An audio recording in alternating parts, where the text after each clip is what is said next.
Welcome my dear students. ਬੇਟਾ ਅੱਜ ਆਪਾਂ ਚੈਪਟਰ 4 ਦੇ ਫਾਰਮੂਲਾਜ਼ ਤੇ ਕੁਝ ਇੰਪੋਰਟੈਂਟ MCQ ਕਰਾਂਗੇ। ਬੇਟਾ ਜੀ ਕੁਐਸਚਨਸ ਧਿਆਨ ਨਾਲ ਸਮਝ ਲੈਣੇ ਨੇ, ਤੁਹਾਨੂੰ ਪੇਪਰ ਦੇ ਵਿੱਚ ਕਿਸੇ ਵੀ ਐਗਜ਼ਾਮ ਦੇ ਵਿੱਚ ਬਹੁਤ ਹੈਲਪ ਕਰਨਗੇ। ਬੇਟਾ ਜੀ ਵੀਡੀਓ ਲਾਈਕ ਸ਼ੇਅਰ ਚੈਨਲ ਨੂੰ ਸਬਸਕ੍ਰਾਈਬ ਜ਼ਰੂਰ ਕਰ ਦੇਣਾ। ਦੇਖੋ ਬੇਟਾ ਆਪਾਂ ਸਟਾਰਟ ਕਰਦੇ ਹਾਂ ਚੈਪਟਰ 4, ਠੀਕ ਹੈ। ਕੁਆਡਰੇਟਿਕ ਇਕੁਏਸ਼ਨਸ, ਦੋ ਘਾਤੀ ਸਮੀਕਰਨ। ਇਹਦਾ ਬੇਟਾ ਫਾਰਮੂਲਾ ਹੈ ਆਪਣੇ ਕੋਲ। ਸਭ ਤੋਂ ਪਹਿਲਾਂ ਕੁਆਡਰੇਟਿਕ ਇਕੁਏਸ਼ਨ ਹੁੰਦੀ ਕੀ ਆ, ਜਿਵੇਂ ਦੇਖੋ AX² + BX + C = 0, ਜਿਹਦੀ ਘਾਤ 2 ਹੋਵੇ, ਹੈਵਿੰਗ ਡਿਗਰੀ 2, ਠੀਕ ਹੈ। ਕੋਈ ਵੀ ਇਕੁਏਸ਼ਨ ਬੇਟਾ, ਇਹ ਤਾਂ ਜਨਰਲ ਇਕੁਏਸ਼ਨ ਆ, ਕੋਈ ਵੀ ਇਕੁਏਸ਼ਨ ਜਿਹਦੀ ਡਿਗਰੀ 2 ਆ, ਠੀਕ ਹੈ, ਡਿਗਰੀ 2 ਆ, ਘਾਤ 2 ਆ, ਉਹ ਕੀ ਹੁੰਦੇ ਬੇਟਾ ਆਪਣੇ ਕੋਲ ਕੁਆਡਰੇਟਿਕ ਇਕੁਏਸ਼ਨਸ, ਦੋ ਘਾਤੀ ਸਮੀਕਰਨ, ਠੀਕ ਹੈ ਬੇਟਾ।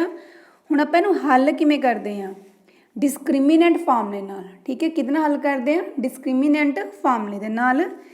ਆਪਾਂ ਬੇਟਾ ਫੈਕਟਰਾਈਜੇਸ਼ਨ ਮੈਥਡ ਵੀ ਸੋਲਵ ਕਰ ਸਕਦੇ ਹਾਂ, ਡਿਸਕ੍ਰਿਮੀਨੈਂਟ ਨਾਲ ਵੀ ਹੱਲ ਕਰ ਸਕਦੇ ਹਾਂ। ਅੱਜ ਆਪਾਂ ਡਿਸਕ੍ਰਿਮੀਨੈਂਟ ਮੈਥਡ ਆ ਉਹ ਡਿਸਕਸ ਕਰਾਂਗੇ। ਦੇਖੋ ਬੇਟਾ ਸਭ ਤੋਂ ਪਹਿਲਾਂ ਆਪਾਂ D ਦੀ ਵੈਲਿਊ ਕੱਢਦੇ ਹਾਂ। D ਮੀਨਸ ਡਿਸਕ੍ਰਿਮੀਨੈਂਟ, ਠੀਕ ਹੈ। ਇਹਦਾ ਫਾਰਮੂਲਾ ਕੀ ਹੈ, B² - 4AC। B ਕੀ ਹੈ ਬੇਟਾ, ਕੋਐਫੀਸ਼ੀਐਂਟ ਆਫ X, ਠੀਕ ਹੈ, X ਦਾ ਗੁਣਾਂਕ। ਉਹ ਕੀ ਹੈ ਬੇਟਾ B। A ਕੀ ਆਪਣੇ ਕੋਲ ਬੇਟਾ X² ਦਾ ਗੁਣਾਂਕ, ਜਿਵੇਂ A ਆ, ਠੀਕ ਹੈ। C ਕੀ ਆਪਣੇ ਕੋਲ ਬੇਟਾ ਕਾਂਸਟੈਂਟ ਟਰਮ, ਅਚਲ ਪਦ। ਦੁਬਾਰੇ ਸੁਣੋ ਬੇਟਾ, B ਕੀ ਆ X ਦਾ ਗੁਣਾਂਕ, ਠੀਕ ਹੈ। A ਕੀ ਆ X² ਦਾ ਗੁਣਾਂਕ, C ਕੀ ਆਪਣੇ ਕੋਲ ਕਾਂਸਟੈਂਟ ਟਰਮ, ਠੀਕ ਹੈ। ਆਪਣੇ ਕੋਲ ਫਾਰਮੂਲਾ ਹੁੰਦਾ ਬੇਟਾ B² - 4AC। ਸਭ ਤੋਂ ਪਹਿਲਾਂ ਬੇਟਾ ਆਪਾਂ D ਦੀ ਵੈਲਿਊ ਕੱਢਦੇ ਹਾਂ, ਡਿਸਕ੍ਰਿਮੀਨੈਂਟ ਦੀ, ਠੀਕ ਹੈ। ਇਹਦੀਆਂ ਅੱਗੇ ਕੰਡੀਸ਼ਨਸ ਨੇ। ਦੇਖੋ ਫਸਟ ਕੰਡੀਸ਼ਨ ਹੈ ਇਫ D > 0, ਜੇ D ਆਪਣੇ ਕੋਲ ਪੋਜ਼ਿਟਿਵ ਆ, ਇਹਦਾ ਆਨਸਰ ਆਪਣੇ ਕੋਲ ਪੋਜ਼ਿਟਿਵ ਆ ਗਿਆ, ਆਪਾਂ D ਕੱਢਿਆ, D ਪੋਜ਼ਿਟਿਵ ਆਨਸਰ ਆ ਗਿਆ। ਫਿਰ ਕੀ ਹੋ ਬੇਟਾ, roots are real and distinct, ਜਿਹੜੇ ਮੂਲ ਹੁੰਦੇ ਨੇ ਉਹ ਵਾਸਤਵਿਕ ਹੁੰਦੇ ਨੇ ਤੇ ਭਿੰਨ ਭਿੰਨ ਹੁੰਦੇ ਨੇ, ਠੀਕ ਹੈ। ਸੈਕਿੰਡ ਹੈ ਬੇਟਾ, ਜੇ D ਦੀ ਵੈਲਿਊ ਆਪਣੇ ਕੋਲ 0 ਆ ਜਾਵੇ, ਫਿਰ ਕੀ ਹੋਊਗਾ, roots are real and equal, ਮੂਲ ਬਰਾਬਰ ਅਤੇ ਵਾਸਤਵਿਕ ਹਨ, ਠੀਕ ਹੈ ਬੇਟਾ। ਥਰਡ ਕੰਡੀਸ਼ਨ ਹੈ ਇਫ D < 0 ਹੋਵੇ, ਮਤਲਬ ਨੈਗੇਟਿਵ ਆਨਸਰ ਆ ਜਾਏ ਆਪਣੇ ਕੋਲ D ਦਾ, ਫਿਰ ਆਪਾਂ ਕੀ ਲਿਖਦੇ ਹਾਂ, ਰੂਟਸ ਆਰ ਨਾਟ ਰੀਅਲ, ਮੂਲ ਵਾਸਤਵਿਕ ਨਹੀਂ ਹਨ, ਠੀਕ ਹੈ, ਮੂਲ ਵਾਸਤਵਿਕ ਨਹੀਂ ਹਨ। ਉਸ ਤੋਂ ਬਾਅਦ ਹੈ ਬੇਟਾ ਆਪਣੇ ਕੋਲ ਨਾਓ ਇਫ ਰੂਟਸ ਆਰ ਰੀਅਲ, ਜੇ ਰੂਟਸ ਰੀਅਲ ਨੇ, ਵਾਸਤਵਿਕ ਨੇ, ਠੀਕ ਹੈ, ਜਿਵੇਂ ਦੋਨੋਂ ਕੰਡੀਸ਼ਨਸ ਹੋ ਗਈਆਂ, < 0 ਤੇ = 0 ਵਾਲੀ। ਜੇ ਮੂਲ ਆਪਣੇ ਕੋਲ ਵਾਸਤਵਿਕ ਆ ਕੇ ਰੀਅਲ ਆ ਗਏ, ਫਿਰ ਬੇਟਾ ਆਪਾਂ ਅੱਗੇ X ਦੀਆਂ ਵੈਲਿਊਜ਼ ਫਾਈਂਡ ਆਊਟ ਕਰ ਸਕਦੇ ਹਾਂ। X ਦਾ ਫਾਰਮੂਲਾ ਕੀ ਹੁੰਦਾ, -B ± ਵਰਗਮੂਲ D/2A, ਠੀਕ ਹੈ। ਜੇ ਰੂਟਸ ਆਰ ਨਾਟ ਰੀਅਲ ਨੇ, ਵਾਸਤਵਿਕ ਨਹੀਂ, ਠੀਕ ਹੈ, ਫਿਰ ਆਪਾਂ X ਦੀ ਵੈਲਿਊ ਨਹੀਂ ਫਾਈਂਡ ਆਊਟ ਕਰਨੀ, ਠੀਕ ਹੈ ਬੇਟਾ। ਆਪਾਂ ਸਿੱਧਾ ਲਿਖ ਦਾਂਗੇ ਰੂਟਸ ਆਰ ਨਾਟ ਰੀਅਲ। ਹੁਣ ਦੇਖੋ ਆਪਾਂ MCQ ਕਰਦੇ ਹਾਂ, ਇੰਪੋਰਟੈਂਟ ਕੁਛ ਕੁ। ਫਸਟ MCQ ਹੈ ਬੇਟਾ, ਦੋ ਘਾਤੀ ਸਮੀਕਰਨ ਦੇ ਮੂਲ ਸਮਾਨ ਹਨ, roots of the quadratic equations are equal.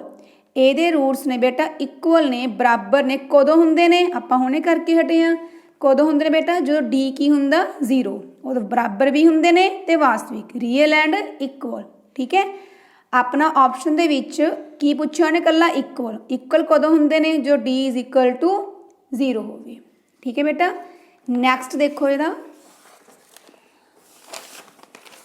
Next ਹੈ ਬੇਟਾ ਆਪਣੇ ਕੋਲ ਇੱਕ ਦੋ ਘਾਤੀ ਸਮੀਕਰਨ ਦਾ ਕੋਈ ਵਾਸਤਵਿਕ ਮੂਲ ਸੰਭਵ ਨਹੀਂ ਹੁੰਦਾ ਜੇਕਰ the roots of quadratic equations are non real, ਠੀਕ ਹੈ, ਵਾਸਤਵਿਕ ਨਹੀਂ ਹੁੰਦੇ। ਕਦੋਂ ਨਹੀਂ ਹੁੰਦੇ ਬੇਟਾ, ਦੇਖੋ ਜਦੋਂ D > 0 ਆ ਫਿਰ ਵੀ ਰੀਅਲ ਹੁੰਦੇ ਨੇ, ਜਦੋਂ D < 0 ਆ ਫਿਰ ਵੀ ਬੇਟਾ ਉਹ ਮੂਲ ਵਾਸਤਵਿਕ ਨਹੀਂ ਹੁੰਦੇ, ਸੰਭਵ ਨਹੀਂ ਹੁੰਦੇ।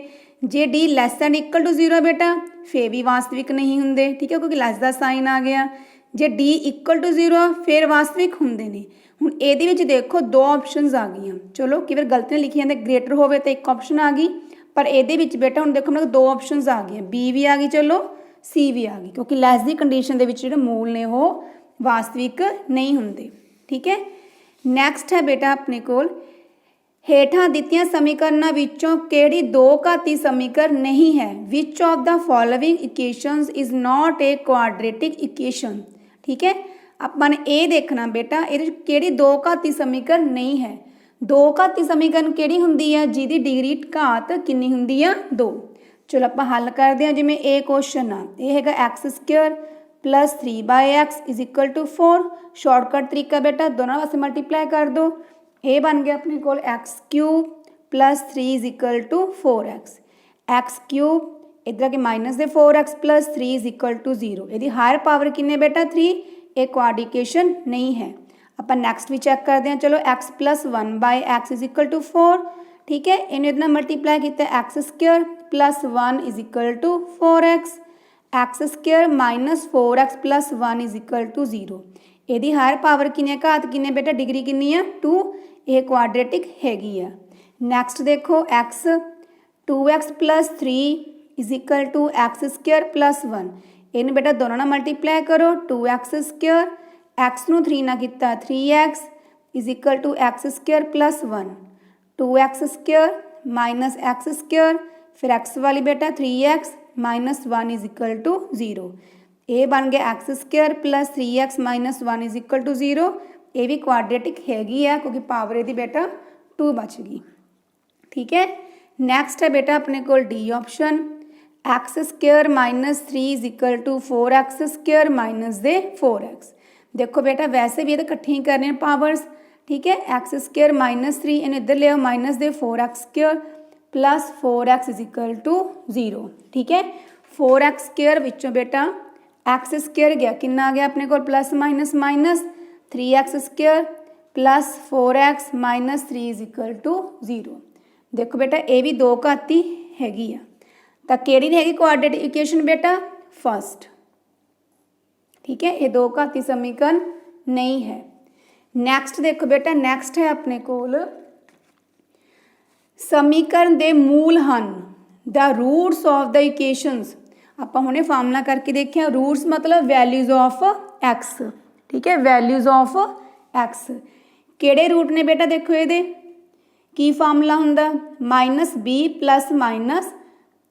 -b² - 4ac/2a। ठीक है, ਹੁਣ देखो ये तो ये पर प्लस का मोड बेटा ये है नहीं, ये भी नहीं है बेटा, ये हैगा या। ठीक है, सी की वैल्यू कितनी अपने को आंसर की आ गया -b + वर्गमूल b² - 4a/2a। ठीक है बेटा, नैक्सट देखो जेकर समीकरण के मूल बराबर हैं। ठीक है, जेकर समीकरण के मूल बराबर हैं तो सी का मुल है। If roots of the equations are equal then the value of C. आप बेटा सी की वैल्यू फाइंड आउट करनी आ। देखो किद्दां फाइंड आउट करांगे, ये है बेटा अपने को जिमें 3x²। ठीक है, माइनस दे 4x + c = 0। ठीक है, हुण देखो बेटा इनू कंपेयर करांगे क्वाड्रिकेशन नाल ax² + bx + c = 0। ए दी वैल्यू कितनी आ गई अपने को 3, बी कितना अपने को -4, सी की वैल्यू कितनी है बेटा अपने को सी। ठीक है, सब तो पहला डी कड्डांगे b² - 4ac, बी कितना -4² - 4a कितनी 3, सी कितनी अपने को सी 4² 16 माइनस के खत्म हो जाऊगा -4 3 12 सी। हुण अपन गिवन आ की गिवन आ रूट्स आर इक्वल, पंजाबी च की है बेटा मूल बराबर हैं। कदों बराबर होंगे ने जो डी की वैल्यू कितनी होंगी 0। यदा मतलब 16 - 12c = 0। अपने सी की वैल्यू फाइंड आउट करनी है -12c = -16। आ बेटा कट गए, सी की वैल्यू कितनी आ गई अपने को 16/12। फोर्थ टेबल से कट जाएगा तो अपने को सी की वैल्यू कितनी आ गई बेटा अपने को 4/3। ठीक है, हुण ऑप्शनस देखो बेटा केड़ा आंसर आ गया अपने को बी। ठीक है, नैक्सट देखो बेटा दो घाती समीकरण दे। ठीक है, द क्वाड्रेटिक इक्वेशंस है किहो जिहे रूट्स ने, नेचर ऑफ रूट्स आपां ने फाइंड आउट करनी है। चलो पहला आप इक्वेशन सॉल्व करते हैं। अपने को इक्वेशन हैगी बेटा 2x² - 5x + 1 = 0। सेम इदा ही देखो x² का कोफिशिएंट a कितना अपने को 2, b कितना अपने को -5, c की वैल्यू कितनी अपने को 1। देखो पहला डी कड्डांगे B square minus 4ac minus 5 का स्केयर माइनस 4a किन्नी आ 2 c किन्नी अपने को 1 5 का स्केयर किन्ना बन गया अपने को 25 ठीक है स्केयर च माइनस खत्म हो गया 4 2 जा 8 8 नूं 1 ना किता 8 ठीक है हुण 25 दे विच बेटा 8 तुसी माइनस कर दो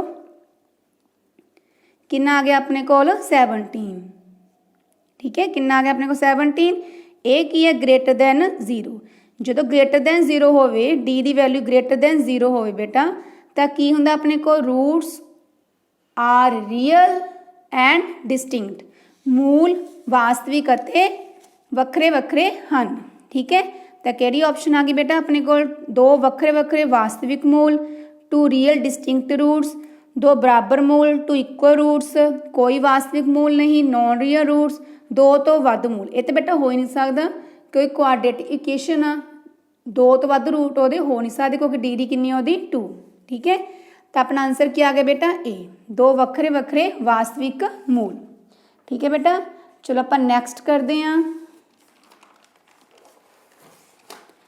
नैक्सट ने बेटा अपने कोल जेकर ए x square plus b x plus c is equal to 0 दे मूल समान हैं तो सी बराबर है if the quadratic equation upon given uh has equal roots then C is equal to अपन बेटा सी की वैल्यू फाइंड आउट करनी आ अपन मूल उन्होंने की देते बराबर देखो बेटा सब तो पहला अपन की लिखा मूल की ने बराबर रूट्स आर इक्वल फिर कंडीशन की होंगी डी की बेटा अपने कोल इक्वल टू 0 हुण देखो क्वाड्रेटिक इक्वेशन आ जनरल है a x square plus b x plus c is equal to 0 तो डी नूं आपां 0 के बराबर रख लांगे डी का फार्मूला की सीगा B square minus 4ac is equal to 0 अपन की वैल्यू फाइंड आउट करनी है सी दी देखो minus 4ac is equal to minus B का स्केयर आ कैंसल आउट हो गया बेटा सी की वैल्यू कितनी आ गई अपने को बी स्केयर बाय 4a ठीक है बी स्केयर बाय 4a हुण देखो अपनी ऑप्शन च किहड़ा सही आ डी नैक्सट देखो बेटा दो घाती समीकरण के मूल वास्तविक होंगे हैं the roots of quadratic equations are real कदों रियल होंगे ने D less than 0 greater and equal to 0 greater than 0 कोई नहीं ठीक है देखो बेटा जो लैस होगा फिर भी क्या होगा अपने को रूट्स आर की होंगे ने नॉन रियल ठीक है जो D greater and equal to 0 हो बेटा फिर की होगा अपने को roots are real and distinct जो डी ग्रेटर दैन 0 होगा फिर की हो बेटा अपने को फिर अपने को मूल की होंगे ने वास्तविक रियल कोई नहीं इन्हां विचों कोई नहीं हुण देखो इन्हें कल्ला वास्तविक वर्ड यूज़ किया है ठीक है रियल वर्ड यूज़ किया है बराबर या इक्वल की कंडीशन कोई नहीं लाई ਇਹਦਾ मतलब बेटा जो D greater and equal to होंगे देखो उदों अपने को रूट्स की होंगे ने रियल ठीक है ਇਹਦਾ मतलब बेटा अपनी ऑप्शन की आऊगी बी क्योंकि जो बराबर होंगे ने उदों भी रियल होंगे ने जो डी की वैल्यू ग्रेटर 0 होवे उदों भी रियल होंगी है ठीक है बेटा वास्तविक नैक्सट है अपने को बराबर मूलों के लिए के का मुल होगा for equal roots the value of k देखो बेटा रूट्स अपने को इक्वल ने के की वैल्यू अपने फाइंड आउट करनी है इक्वेशन है अपने को k x x minus 2 plus 6 is equal to 0 इनू दोनों ना मल्टीप्लाई करो के एक्स नू एक्स ना किता k x square k x नू माइनस 2 ना किता minus 2 k x plus 6 is equal to 0 देखो एक्स के दा कोफिशिएंट ए कितना आ गया अपने को के एक्स का कोफिशिएंट बी माइनस दे 2b 2k तो सी की वैल्यू किन्ने बेटा अपने को 6 सब तो पहला आप डी कड्डांगे बी स्केयर माइनस 4ac ए किन्ना बेटा अपने को माइनस 2k का स्केयर माइनस 4a किन्नी आ के सी किन्नी अपने को 6 2k का स्केयर मतलब 4k का स्केयर माइनस खत्म हो जाए बेटा स्केयर 6 नूं 4 ना किता 24k हुण अपन गिवन आ की गिवन आ मूल की ने बराबर इक्को रूट्स ने ਇਹਦਾ मतलब डी की वैल्यू की हो बेटा अपने को 0 के बराबर 4k square minus 24k is equal to 0 देखो फैक्टर बन गए 4k कॉमन निकल गया इत्थे कितना आ गया k minus 6 is equal to 0 एक बार 4k इज इक्वल टू 0 एक बार k minus 6 is equal to 0 इधर देखो k की वैल्यू कितनी आ गई बेटा अपने कोल 0, इधर k की वैल्यू कितनी आ गई अपने कोल 6। हुण देखो ये क्वाड्रेटिक इक्वेशन आ, जो क्वाड्रेटिक इक्वेशन च आपां k की वैल्यू 0 ले ली तो बेटा साइड टर्म खत्म हो गई, 6 इज इक्वल टू 0 आ गया, वो तो इक्वेशन ही गलत हो गई। ठीक है, ਇਹਦਾ मतलब k is equal to 0 not possible. k की वैल्यू कितनी हो बेटा अपने कोल 6। अपनी ऑप्शन कितनी आ गई बेटा ए ऑप्शन। नैक्सट देखो बेटा लास्ट, दो घाती समीकरण की घात होंगी है, the degree of quadratic equation is, जो कोई भी दो घाती समीकरण है बेटा उसकी डिग्री कितनी होंगी है, घात कितनी होंगी है बेटा 2। ठीक है, जिहदी डिग्री 3 होवे वो क्यूबिक होंगी है बेटा। ठीक है, 3 घाती होगी, जिहदी डिग्री 1 वो लीनियर रेखी समीकरण होगी, जिहदी डिग्री 0 वो कॉन्स्टेंट टर्म होगी। ठीक है बेटा, आपां क्वाड्रेटिक इक्वेशन ही दसनी सीगी कितनी आ गई डिग्री अपने कोल 2। थैंक्स बेटा for watching this video. Please बेटा लाइक शेयर ते सबसक्राइब जरूर कर देना।